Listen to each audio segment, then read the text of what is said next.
ایمان کو سینوں میں ہم میں سے بس جتنے بھی اللہ کا شکر ادا کریں کہ اللہ تعالیٰ نے یہ بابرکت مہینہ مقدس مہینہ رمضان ہمیں زندگی میں اللہ نے پھر نصیب کی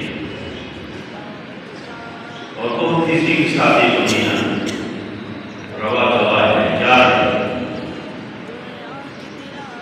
اس کا جو پہلا عشرہ ہے وہ رحمت کا عشرہ ہے دوسرے عشرے کے بارے میں روایت میں ہے کہ مغفرت کا عشرہ اب آخری جو عشرہ ہے فرمایا کہ علم کو اللہ تعالیٰ جن نے روزے رکھے ہو جنہوں نے اس مہینے کی پابندی کی ہو اس کی اللہ تعالیٰ کے دن کی آگ سے خلاصی کے اعلان کر دیں تو قرآن کی آیات سے بھی معلوم ہوتا ہے کہ اس مہینے کے روزے فرض کیے فرمایا کتب علیکم الصیام روزے اللہ نے فرض کیا اور فرمایا کہ کما کتب علی الذین من قبلکم پہلے امتوں کے اوپر بھی اللہ نے روزے فرض اس کی شکل مختلف ہے انداز مختلف ہے لیکن ہر امت کے اوپر اللہ تعالیٰ نے کسی نہ کسی شکل میں روزے اللہ نے فرض کی اور نبی کریم صلی اللہ علیہ وسلم کی جو احادیث ہے اس سے بھی اللہ نے فرمایا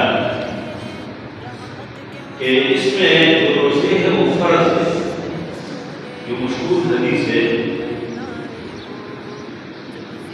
اس میں نبی کریم صلی اللہ علیہ وسلم نے جو سلمان فارسی لوگوں کی روایت ہے اس میں فرمایا کہ خطب علی رسول اللہ صلی اللہ علیہ وسلم کے آخری یوم شعبان کے آخری دن اللہ کے نبی صلی اللہ علیہ وسلم نے فرمایا خطاب کیا اور اس میں فرمایا کہ قد ازل لکم شہر عظیم شہر مبارک فرمایا کہ ایک عظیم مہینہ آپ کی مسائل مبارک مہینہ اور فرمایا کہ جعل اللہ صیامہ فریضہ اللہ نے اس مہینے کے روزے اللہ نے فرض کیے ابھی جو حضرت ابو ہریرہ کی روایت ہے اس میں بھی اللہ نے فرمایا کہ من صام رمضان ایمانا و احتسابا غفر له ما تقدم جو ایمان کی حالت میں اور ثواب کی نیت اور اجر کی امید کے ساتھ کوئی روزے رکھے تو اس کی گناہوں کو اللہ معاف فرمائے ومن قام رمضان اب جو رمضان میں قیام اللیل کرے تراویح پڑھے تہجد کرے تو اس کی گناہوں کو اللہ معاف کرے اور فرمایا کہ ومن قام لیلۃ القدر جو لیلۃ القدر کی رات قیام کرے لیلۃ القدر کی تلاش کرے عبادت کرے ان کی گناہوں کو اللہ معاف کرے تو ان تمام روایات سے اور آثار سے اور قرآنی آیات سے معلوم ہوتا ہے کہ روزے کو اللہ نے فرض کیا کوئی اگر صحیح حالت میں روزہ نہیں رکھتے یہ اللہ تعالیٰ کی قہر کو دعوت ہے بہت افسوس کی بات ہے کہ وہ سارے روزے نہیں رکھتے معمولی چیزوں پہ بانی بناتے ہیں میں کام کرتا ہوں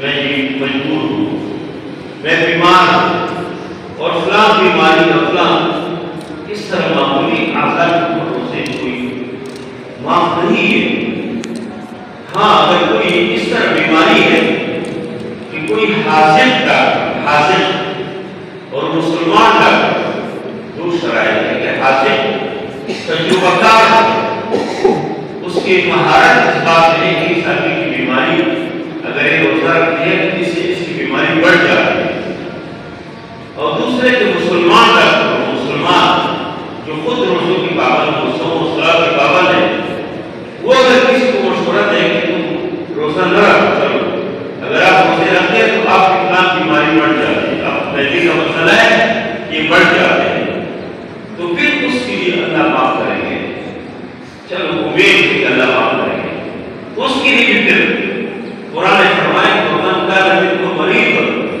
جو آدمی بیمار ہے او علی سفر یا سفر ہے فعدۃ من ایام اخر جب ٹھیک ہو جائے تو اس طرح روزے رکھے ٹھیک پھر بھی نہیں رکھ سکتے روزے کے بعد پھر بھی اس کو موقع نہیں ہے روزے رکھے پھر بھی ٹھیک نہیں ہو سکتے پھر فدیہ دے معاف نہیں ہے کہ ایک آدمی ٹک ٹاک میں صحیح سالم ہے اور روزے نہیں رکھتے. اور بہت افسوس کی بات یہ بھی ہے کہ بہت سارے لوگ رمضان کے اندر باقاعدہ دکان کھول کے شربت کو پلا رہے ہوتے ہیں. لوگ بریانی کو روک کرتے ہیں, کھانے پینے کی چیزیں کو روک کرتے ہیں, ہوٹل کھول دیے. وہ اگر خود بھی روزے نہیں رکھتے وہ لوگ بھی روزے افطار کرواتے ہیں اور روزے خراب کرواتے ہیں. اس کے لیے ڈبل ہے. لیکن ایک آدمی خود روزے سے بھی ایک آدمی کے پاس بیٹھی ہو کے اگر خود روزے سے میں نے کوئی تو کیسے روزہ ہے تم اگر خود روزے سے روزے تو خراب کر دو. وہ کہتے ہیں کہ اس موقع پہ لوگ آتے ہیں جب سارا تمہارے کھول دیے لوگ پلاتے ہیں تو میں بھی پلا میں نے کوئی تو حرام کروا رہے ہیں.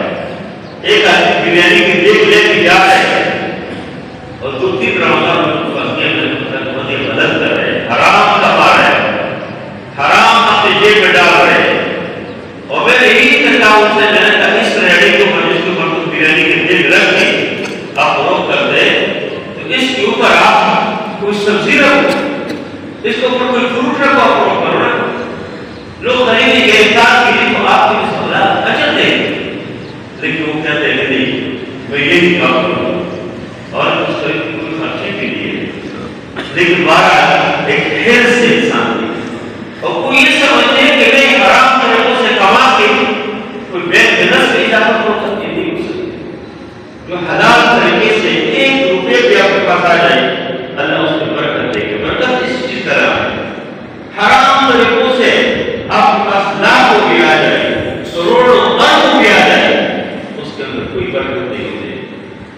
اور یہ اسلامی ملک کے اندر ایک اسلامی معاشرے کے اندر ایک اسلامی سوسائٹی کے اندر حکومتوں کو بھی ذمہ داری اس پر پابند دیا گیا. یہ پولیس, یہ تعلیم, یہ انسٹیٹیوٹ, یہ ڈی پی اوز ان کی وردی یہ اسلامی ملک کی پولیس افسران ان کی ذمہ داری ہے. یہ چوری کرتے ہیں سمجھ لو, یہ حرام کرتے ہیں, غلط کرتے ہیں. ان کاموں والے کی پولیس اگر ایک کام نہیں کرتے تو اپنی ذمہ داری ادا نہیں کرتے. یہ جو داری بائی پھول لگے ہیں اسکول کا کہتا ہے کیا کہتا ہے ان کی ذمہ داری ہے. نبی کریم صلی اللہ علیہ وسلم فرمایا کہ ان اللہ لا یزرع بالسلطان ما لا یزرع بالقرآن, کہ اللہ قوت کے ذریعے سے, حکومتوں کے ذریعے سے,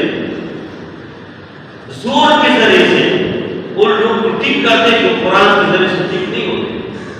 ابھی اگر جمعے کی نماز کے اندر کہتے ہیں روزہ فرض ہے, قرآن نے فرمایا روزہ فرض ہے, کتب علیکم الصیام, اللہ کے نبی نے فرمایا کہ روزہ فرض ہے, جعل اللہ صیامہ فریضہ, اور پھر بھی کوئی نہیں رکھتے تو ابھی پولیس والوں کی ذمہ داری ہے, حکومتوں کی ذمہ داری ہے کہ اپنی ذمہ داری ادا کرنے سے لوگوں کو جیل میں ڈالیں.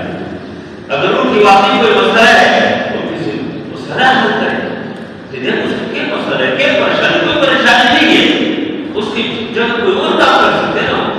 وہ سب لوگ ہیں جو کام تبدیل کرتے ہیں, موسم میں بھی کام تبدیل کرتے ہیں. سردی کے موسم میں لوگ ایک چیز کو فروغ کرتے ہیں, گرمی کے موسم میں دوسری چیز فروغ کرتے ہیں. تو اگر یہ رمضان میں اپنے کل صبح میں بند رکھے, رات بہت برکت دے گی, افطاری میں بہت برکت دیتا دے گی, اور جو حلال اور حرام کی تمیز کرتے ہیں اللہ اس کو بہت برکت دے گا. جب آپ جو نماز کے دوران اپنی دکان کو بند کرتے ہیں اللہ نے کتنی برکت دی ہے. اس کی دکان کے سامنے لین لگے ہوتے ہیں, جو کھانے پینے کی چیزیں دے دیں لیکن تھوڑے سے توڑ کے تھوڑا سی اضافی دے دیں برکت. تو دیکھ اس کو اللہ نے کتنی برکت دی ہے. اب لوگ کوئی بھی شکل میں بکری کو خرید رہا تو اتنے ڈال میں نے سمجھا کہ اور ڈالو, بہت مہنگائی ہے. میں نے کہا مہنگائی نہیں ہے, یہ آپ کے ذہنی اختراع, آپ نے ذہن بنایا ہے مہنگائی. یہی پرانے زمانے کے لوگ ہوتے تھے, آپ کو چیز کو خریدتے تھے, اسے نا 1 کلو آپ نے خرید کے پیسے دے دیا, اوپر سے دکاندار کچھ چیز اضافی ڈالتے کہتے برکت. آپ نے کلو چیزیں خرید رہے, اس نے کلو تول کے آپ کو دے دیا, اوپر سے کہتے ہیں برکت. آپ دال خرید رہے تھے اوپر برکت. ان لوگ اللہ نے برکت دی. جب وہ کہتے ہیں نہیں میں تھوڑا کم کم کرو کم دو. یہ تو اسی وجہ سے اللہ نے پوری قوم کو لعنت دی. شعیب علیہ السلام کی قوم کو کوئی مسئلہ نہیں ہے. قرآن نے فرمایا وَلَا تَنْقُصُوا الْمِكْيَالَ وَالْمِيزَانَ وَلَا تَبْخَسُوا النَّاسَ أَشْيَاءَهُمْ. لوگوں سے چیزوں کم نہ کرو. اور وَيْلٌ لِلْمُطَفِّفِينَ. اللہ تعالیٰ نے فرمایا کہ ہلاکت ہے مطففین کی. تطفیف جو کمی کرتے ہیں, جو دیتے ہیں تو کم دیتے ہیں, لیتے تو زیادہ دیتے ہیں, اس کو تطفیف بولتے ہیں. اس کے بارے میں اللہ نے مطففین کی صفائی کے اندر ایک مکمل صورت نازل کی. اور پوری قوم شعیب علیہ السلام کی قوم کا تذکرہ اللہ نے قرآن میں کئی جگہوں میں کیا اور پوری تفصیل کے ساتھ کیا. وَإِذَا مَجَّنَا قَوْمُ شُعَيْبًا.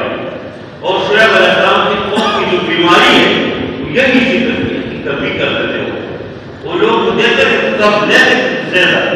اللہ نے اسی ایک بیماری کی وجہ سے, اسی ایک گناہ کی وجہ سے اللہ نے پوری قوم کو تباہ کیا.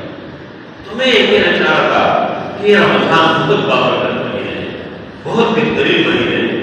ایک تو اس کے اندر فرض یہ ہے کہ انسان اس کے اندر روزے رکھے. میں نوجوانوں سے میں درخواست کرتا ہوں, بزرگوں سے, سب سے, کہ اس مہینے کے یہ جو تقدیس ہے, اس کی جو عظمت ہے, دیکھو اللہ کے نبی نے اس کو عظیم مہینہ کہا. اللہ کے نبی نے فرمایا کہ قد أظلكم شهر عظیم. کسی اور مہینے کے بارے میں عظیم نہیں کہا. اللہ کے نبی نے فرمایا شهر مبارک, مبارک مہینہ ہے, بابرکت مہینہ ہے. تو ایک تو اس مہینے کے اندر روزے ہم سب رکھیں. دوسرے اس میں نمازوں کا اہتمام کریں. من قام رمضان ایمانا واحتسابا غفر له ما تقدم من ذنبه. فرمایا کہ اس رات میں کھڑے ہو جائے, قیام کرے, اس کی گناہ اللہ معاف کریں گے. اس سے مراد تراویح کی. اس بات میں نہیں جانا کہ 8 رکعت یا 20 رکعت جو جتنے بھی کر سکتے ہیں, اس بات میں نہیں جانا. اور بہت افسوس کی بات یہ بھی ہے کہ جب رمضان آ جاتے تو ٹی وی کے اوپر بھی ایسے لوگوں کو ایک طرف کو بلا دے تو 8 دکھا رہے, سب اس کو بلا دے 20 دکھا رہے, اور جھگڑے شروع ہو جاتے ہیں. نہیں, اس میں جھگڑ نہیں. جو کچھ کر سکتے ہیں, جو 20 پڑھ سکتے 20 پڑھیں, جو 8 پڑھ سکتے 8 پڑھیں, اچھا انداز سے پڑھیں, لیکن چھوڑو نہیں. لیکن یاد رکھیں کہ تراویح کے اندر ایک بار قرآن سننا, یہ سنت. اگر کسی مسجد میں 8 رکعت تراویح 8 پڑھتے ہیں, اسی کے اندر قرآن مکمل ہوتے کوئی مسئلہ نہیں. لیکن کسی مسجد کے اندر اگر 20 رکعت تراویح 20 رکعت میں قاری صاحب قرآن سناتے اور کوئی 8 پڑھ کے نکلتے, یہ کوئی صحیح بات نہیں ہے. اور پھر وہ صاحب کسی دلیل کی بنیاد پہ کرتے ہیں, اس کے دلائل موجود ہیں, یہ تو بہت اچھی بات ہے. لیکن کچھ سستی کی وجہ سے, کاہلی کی وجہ سے 8 پڑھ کے بھاگتے یا 10 پڑھ کے بھاگتے, یہ بہت کثیر گناہ ہے. مسجد اللہ کی گھر عبادت اس کو چھوڑ کے ادا کی جاتی ہے. اور اس مہینے کے اندر تہجد انسان پڑھے. یہ جو قیام اللیل ہے, بہت سارے شارحین حدیث کہتے ہیں کہ اس سے مراد تہجد ہے. انسان تہجد کی پابندی کرتے تو اس مہینے کے اندر انسان آسانی کے ساتھ تہجد پڑھ سکتے. سحری کے لیے جب آدمی اٹھتے تو تھوڑے سے آدھا گھنٹہ پہلے اٹھے, 20 منٹ پہلے اٹھے, نماز پڑھی 8 رکعت. اللہ کے نبی صلی اللہ علیہ وسلم 6 رکعت پڑھتے تھے, 8 پڑھتے تھے, 10 پڑھتے تھے, 12 رکعت اللہ کے نبی صلی اللہ علیہ وسلم تہجد پڑھی. ایک موقع ہے. اور جب اس رمضان میں انسان تہجد پڑھتے آگے اللہ اس کو موقع دیتے, آگے اس کی عادت بن جاتے اور پھر آگے یوں پڑھ سکتے. اسی طرح اور جو نوافل ہے اس کے ساتھ اہتمام کرے. نماز کے لیے پہلے آئے 2 رکعت تحیت المسجد پڑھی, پھر ایسا ہے. اور یہ فجر کی نماز کے بعد ایک حدیث ہے, اللہ کے نبی صلی اللہ علیہ وسلم نے فرمایا کہ من صلی الفجر فی جماعت, جو فجر کی نماز جماعت کے ساتھ ادا کرے اور پھر ثم قعد, پھر ادھر بیٹھ جائے, یعنی مسجد میں بیٹھے ہیں, گھر جا کے بیٹھے, اور پھر جو ہے جب سورج طلوع ہو جائے, حتی تطلع الشمس, حتی کہ سورج طلوع ہو جائے, اور پھر جو ہے اٹھتے ہیں اور ثم صلی رکعتین, پھر 2 رکعت سماعت پڑھیں, جس کو تحیۃ جس کو اشراق بولتے ہیں, اشراق 2 رکعت اشراق کی نماز پڑھیں. تو اللہ کے نبی نے فرمایا کان لہ کاجر حجۃ وعمرۃ, اس کے لیے حج اور عمرے کے اجر, حج و عمرہ. جو فجر کی نماز پڑھے باجماعت پڑھے اور اور اسی اپنی جگہ پہ بیٹھ گئے سورج طلوع ہونے تک. سورج جب طلوع ہو جائے پھر جو ہے وہ پھر 2 رکعت نماز. کتنا آسان تھا. اللہ کے نبی نے فرمایا تھا حجت و عمرہ اس نے حج ادا کی عمرہ ادا کی. اور پھر ترمذی کی روایت میں یہ بھی ہے تامۃ تامۃ تامۃ. اللہ کے نبی نے فرمایا کہ حج و عمرہ کی مکمل تام ہوئے تو مکمل حج اس نے کر. ہم یہ کیوں نہیں کرتے؟ ہمیں لوگ حاجی صاحب مبارک نہیں کہتے کہ حج مبارک عمرہ مبارک. یہ جو بیت اللہ تعالیٰ جس کو توفیق دے حج عمرے کے جائے تو بہت بڑی بات ہے. جو نہیں جا سکتے آسان عمرہ ہے آسان حج ہے. اللہ کے نبی کی حدیث ہے فجر پڑھ کے بعض لوگ بات کرتے ہیں جو جا کے سوتے ہیں تھوڑا صبر کرو قرآن کی تلاوت کرو ذکر کرو اللہ کو یاد کرو. اللہ کے نبی صلی اللہ علیہ وسلم کبھی سوئے نہیں. یہ جو ہمارے نقصت ہے بدبختی کی ایک وجہ بھی ہے کہ ہم فجر کے بعد سوتے ہیں. بہت سالوں تو فجر کے بعد نہیں پڑھتے سوئے رہتے ہیں. اور رات دیر تک بیٹھنا اور فجر نہ پڑھنا یا فجر پڑھ کے جا کے سونا یہ بڑی نقصت ہے جو ہمارے معاشرے میں ہمارے معاشرے میں جو برکت ہے یہی وجہ کہ ہم دین سے دور ہیں. یعنی ہمارے جب ایک دکاندار جب رات 12 2 بجے تک بیٹھا ہو اور فجر نکلے اٹھے تو کیسے اس میں برکت آ جائے؟ یا دن میں دکان 12 بجے کھولے تو کیسے برکت آ جائے؟ ان نفس سے پوری برکت کہ سب وقت صبح سویرے جانے میں برکت ہے. سحری میں بھی اور صبح سویرے جب آدمی کام کے لیے جاتے ہیں تو کام کھولتے ہیں. دیکھو بہت سارے ممالک ہیں جس کی آزادی ہمارے ساتھ. آپ جاپان کو دیکھیں جاپان کے سوئی جاپان کے جہاز جاپان کے جو مارکیٹ کی چیزیں ہیں وہ کتنی قیمتی ہیں. وجہ یہ ہے کہ صبح سویرے فجر سے پہلے جس کو قیامت مؤذن اذان دیتے ہیں وہ لوگ کوئی سائیکل کے اوپر جا رہے ہیں کوئی پیدل جا رہے ہیں 50 میں پہنچ رہے ہیں 2-3 گھنٹے ٹرین سے سفر کر کے 50 میں پہنچ رہے ہیں. اور مغرب کی کچھ دیر بعد عشاء سے پہلے آپ ان کے بہترین بات کو دیکھیں گے کوئی جنگل کوئی نہیں ہوگا اور مازار میں کوئی نہیں ہوگا. ان کی جہاز ناری کا جو ان کے انٹرنیشنل رپورٹ ہے اس میں کوئی نہیں جہاز اتر سکتے جو اس سے کوئی پرواز کر سکتے ہیں. کہتے ہیں ہمارے یہ آرام میں قرار کر سارے لوگ اس کو صلاح نے برکت دی ہے. تو بہرحال اس میں یہ نماز کا اہتمام کرے ذکر اذکار کا اہتمام کرے. تیسری بات یہ ہے کہ قرآن کے ساتھ محبت. اللہ کے نبی صلی اللہ علیہ وسلم نے فرمایا کہ 3 چیزوں کے محبت اپنے بچوں کو پیدا کرے. 3 چیزوں کی محبت اس میں ایک محبت اللہ کے نبی کی محبت کہ ہمارے بچوں کے دل میں اللہ کے نبی کی محبت. اللہ کے نبی صلی اللہ علیہ وسلم پر درود بھیجنا خاص کر جمعے کے رات درود بھیجنا عام حالات میں درود بھیجنا اور درود کی بہت فضیلت ہے. درود شریف لیکن کتنے کمزور ہے. درود شریف پڑھنا اللہ کے نبی صلی اللہ علیہ وسلم سے محبت کا اظہار کرنا. ایک تو اللہ کے نبی نے فرمایا کہ اپنے بچوں کے دلوں میں اللہ کے نبی کی محبت پیدا کرے. دوسرے اللہ کے نبی نے فرمایا کہ اہل بیت کی محبت. اللہ کے نبی صلی اللہ علیہ وسلم کی جو بیت کے لوگ ہیں جو خاندان کے لوگ ہیں اس میں حضرت علی رضی اللہ عنہ شامل ہے. حضرت فاطمہ رضی اللہ عنہا ہے اس میں حسن ہے حسن حسین ہے. اور اس طرح اللہ کے نبی صلی اللہ علیہ وسلم کی پورا گھرانا ہے پورا خاندان ہے اس کے ساتھ محبت کرنا یہ ایمان کی نشانی ہے. جس کی دل میں اہل بیت سے محبت نہیں ہے اللہ کے نبی نے فرمایا وہ منافق ہے. لیکن صرف دعوے کے حد تک نہ ہو دل سے اس کی محبت ہو اس کی کردار اس کی سیرت وہ اپنے میں اپنائے. اور تیسرے نمبر اللہ کے نبی صلی اللہ علیہ وسلم نے فرمایا کہ اپنے بچوں کے دلوں میں قرآن کی محبت پیدا کرو گی. قرآن کی محبت. اور یہ جو رمضان ہے یہ قرآن کا مہینہ ہے. قرآن نے فرمایا شہر رمضان الذی انزل فیہ القرآن. رمضان کا وہ بابرکت مہینہ ہے جس میں اللہ نے قرآن نازل کیا. یعنی رمضان کی جو سرداری ہے یہ قرآن کی وجہ سے ہے. تو وہ مہینے تو بہت ہے. دیکھو وہ ساری چیزوں کو اللہ نے جو سرداریاں دی ہے یہ قرآن کی وجہ سے. یہ قرآن جس رات نازل ہے اس رات کو لیلۃ القدر بولتے ہیں. 1000 مہینوں کے بعد سے رہتے ہیں. یہ سرداری کی سب سے قرآن کی وجہ سے. یہ قرآن جس میں اب جس فرشتے کے طرح سے نازل ہے جبریل امین اور دیکھو اس کو سردار الملائکہ سید الملائکہ وہ سرداری کس وجہ سے قرآن کی وجہ سے. دیکھیے قرآن جس نبی کے اوپر نازل ہے نبی کریم صلی اللہ علیہ وسلم اللہ نے اس کو امام الانبیاء بنایا. امام الانبیاء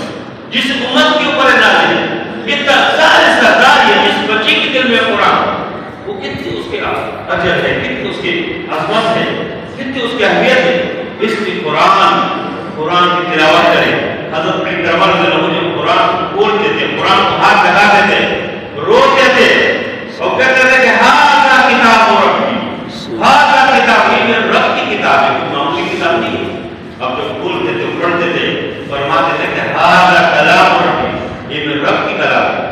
حضرت علی رضی اللہ عنہ فرماتے کہ جب میں چاہتا ہوں کہ میں اللہ سے گفتگو کروں تو میں نماز پڑھتا ہوں، نماز، لیکن نماز خشوع والی نماز، جب انسان اللہ اکبر کہ اللہ سب سے بڑا ہے، دنیا سے تعلقات ختم ہو جائے، پھر سبحان اللہ سوچ ہو جائے، پھر الحمد پڑھے، پھر سورت پڑھے، پھر رکوع میں جائے، پھر سجدے میں اللہ کے سامنے گر جائے، اور اس طرح 2 رکعت، پھر 4 رکعت، اور جتنے پڑھے اور اللہ کی طرف متوجہ ہوئے کہ اللہ سے وہ مطلع ہو جائے، کوئی بھی آپ کے دل میں پاچے، کوئی پریشانی ہے، سجدے میں گرو، اللہ کے سامنے پیش کرو۔ اللہ سے بڑا کوئی دربار نہیں ہے۔ ہم کبھی ادھر بھاگتے، کبھی ادھر بھاگتے، دنیا کمانے کے لیے، یہ جو بھی کسی کا مسئلہ ہے اللہ کے سامنے گر جائے، اللہ کے بہت وسیع دربار ہے۔ تو حضرت علی فرماتے ہیں جب میں چاہتا ہوں میں اللہ سے گفتگو کروں میں نماز پڑھتا ہوں، اور جب میں چاہتا ہوں کہ اللہ مجھ سے باتیں کرے، اللہ مجھ سے کلام ہو جائے، اللہ مجھ سے مخاطب ہو جائے، فرماتے ہیں میں قرآن پڑھتا ہوں۔ قرآن اللہ کی بات ہے، اللہ کا کلام ہے، قرآن کو پڑھ لے کہ عادت بنائے۔ تو یہ رمضان کا مہینہ ہے، اور اس میں رات کو تراویح میں پڑھ لے کرو، گھروں میں بھی پڑھو، خود بھی جب بھی آپ کو موقع ملے اس کے بعد بھی اس قرآن کو پڑھو، اس سے بہت خیر ہے۔ تیسری بات، چوتھی بات جو اللہ کے نبی صلی اللہ علیہ وسلم کے معاملات سے معلوم ہوتے ہیں، وہ اس مہینے کے اندر سخاوت ہے، لوگوں کو خرچ کرنا، خرچ۔ اللہ کے نبی صلی اللہ علیہ وسلم عام حالات میں بہت خرچ کرتے تھے، لیکن اس رمضان کے اندر اللہ کے نبی صلی اللہ علیہ وسلم اتنے سخی ہوتے تھے، کرنے ہے درست کرتے، وہ کہ ہوائیں چلتی ہے تو ہر چیز کو ساتھ اڑا کے لے جاتی ہے، اللہ کے نبی صلی اللہ علیہ وسلم سے خرچ کرتے ہیں۔ ہر رات، ہر مغرب میں آپ کے گھر سے کوئی چیز نکل جائے، آپ کے گھر میں لوگ آئے جائے، آپ کے کھجور سے لوگ افطار کریں، آپ کے پانی سے لوگ افطار کریں، اور اللہ کے نبی صلی اللہ علیہ وسلم نے فرمایا، دیکھو میں اپنی طرف سے نہیں کہتا ہوں، اللہ کے نبی کی حدیث ہے، من فطر فی صائما، جو کسی روزہ دار کو افطار کروائے، کان لہ مغفرۃ، گناہ اللہ سے معاف کریں گے۔ دوسرے، وعتق رقبتہ من النار، جہنم کی آگ سے اللہ چھڑائیں گے۔ صحابہ نے اللہ کے نبی ہمارے پاس کچھ نہیں ہے، لیس کل لا نجد ما فطر فی صائما، ہم تو غریب لوگ ہیں، ہم تو نہیں کر سکتے۔ اللہ کے نبی نے فرمایا کہ یعطی اللہ هذا الثواب، یہ ثواب اللہ اس آدمی کو دیں گے، اس آدمی کو کہ من فطر صائما، جو کسی روزہ دار کے روزہ افطار کروائے، علی مسقط لبن، کسی دودھ کی بوند سے، لسی کی بوند سے، اور تمرۃ، یہ کھجور سے، تمرۃ معمولی کھجور، او علی شربۃ، یہ پانی کی بوند سے، یعنی کوئی کسی کو کھجور پلائے، کسی کو پانی پلائے، کسی کو شربت پلائے، کسی کو نمک دے رہے، گھر میں جو چیز بن جاتے ہیں، گھر میں جو پکوڑے بن جاتے ہیں، گھر میں جو ساگ بن جاتے ہیں، دال بن جاتے ہیں، جو سالن بن جاتے ہیں، وہ گھروں میں بھی کہ آپ کی سلوک اختیار ہے، آپ کی بڑی طاقت سے نہیں، تو یہ الحمدللہ ہمارے معاشرے میں چیزیں ایک دوسرے کی بات میں ہے، لیکن آپ کے گھر سے بھی نکلنا چاہیے، آپ پڑوسی میں، آپ مسجدوں میں، طلباء کی دیگر جو غریب لوگ ہیں ادھر بھی کھیلو۔ اور پھر اللہ کے نبی صلی اللہ علیہ وسلم فرمایا کہ جو آدمی ومن اشبع صائما، جو کسی روزہ دار کو مکمل روزہ افطار کروائے، تو اللہ کے نبی نے فرمایا کہ سقاہ اللہ من حوضی، کتنی بڑی بات ہے، فرمایا کہ میرے حوض سے، حوض کوثر سے اللہ اس کو پانی پلائیں گے، ویسے پانی لا یظمأ ابدا، اس کے بعد کبھی پیاس نہیں ہے، حتی کہ اس جنت میں جائے، اس سے اور فضیلت سکتے۔ اس لیے میرے سامنے بہت سارے لوگ میں جانتا ہوں، پیسوں والے ہوتے ہیں، صاحب ثروت ہے، یہ اللہ نے دی خرچ کرو، غریب لوگ کو برخاست کرو، ان کے دعاؤں میں آپ کا حصہ ہو تو اللہ آپ کو بہت کچھ دے گا، اور جب میں جمع کر کے محنت بڑھا کے کل مر جائیں گے تو کیا کریں گے، پتہ نہیں پیچھے لوگ اس کو کیا کرتے ہیں۔ اس لیے جہاں پر کوئی موقع ہو اللہ کے راستے میں خرچ کرو۔ اور اس حدیث کی آخری جملہ میں پیش کر کے گفتگو ختم کرتا ہوں کہ اللہ کے نبی صلی اللہ علیہ وسلم فرمایا کہ من خفف عن مملوک، جو اپنے مملوک سے، اپنے غلاموں سے، اپنے خادموں سے، اپنے ماتحت لوگوں سے اس کے ساتھ نرمی کرے. فرمایا کہ خفف اللہ اس سے نرمی کریں گے قیامت کے دن. جو فیکٹری کے مالک ہیں، فیکٹری میں عام حالات میں 8 گھنٹے کام ہے، 10 گھنٹے، تو رمضان میں 6 گھنٹے کریں، 5 گھنٹے کریں. بہت سارے لوگ کرتے ہیں. الحمدللہ فیکٹری کو میں دیکھتا ہوں کہ لوگ ان کے ساتھ بہت نرمی کرتے ہیں، لیکن پھر بھی وہ دن مغرب کے ٹائم میں ساتھ سے میں ملا ادھر، وہ مغرب کے بعد جا رہے تھے فیکٹری میں. میں نے کہا کیوں؟ میں نے کہا تراویح کا پڑھتے ہیں کہ تراویح کے لیے موقع لیجیے. خوبصورت نوجوان ہے نیک. وہ کہتے ہیں کہ تراویح نہیں پڑھ سکتے، میں جاؤں گا 11 بجے آؤں. یہ فیکٹری کے مالک مسلمان ہے، کیسے ادا کر دیں گے؟ وہ تو تراویح کی نماز جانے کا وجہ سے اس فیکٹری میں لوگ کام کر رہے ہیں. اللہ کیسے کر سکتے ہیں؟ یہ دنیا تو اللہ نے قائم کیا. وما من دابۃ فی الارض الا علی اللہ کے پاس رزق اللہ کے ذمہ ہے، اللہ نے ذمہ لیا. آپ اس کے لیے کی لے کے کبھی ادھر بھاگ رہے کبھی ادھر بھاگ رہے وقت رہے گے، اس حال میں مر جائیں گے. کبھی آپ آنکھیں بڑھتے نہیں تو اس طرح کہ ادھر بھی ہاتھ مارتے ادھر بھی، اور کہتے ادھر سے بھی کماؤ ادھر سے بھی کماؤ، اس کو کبھی فائدہ نہیں ملے.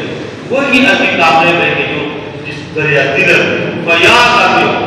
اللہ کے نبی صلی اللہ علیہ وسلم عام حالات میں بھی بہت بیان سے خرچ کرتے تھے، اور خاص کر رمضان کے اس مہینے میں. اور میں نوجوانوں سے ایک بار پھر درخواست کرتا ہوں کہ یہ عشرہ جو ہے مغفرت کا عشرہ ہے. اتنے نیک اعمال کرے، اتنے اچھائی کرو، اللہ کو راضی کرنے کی کوشش کرو کہ اللہ راضی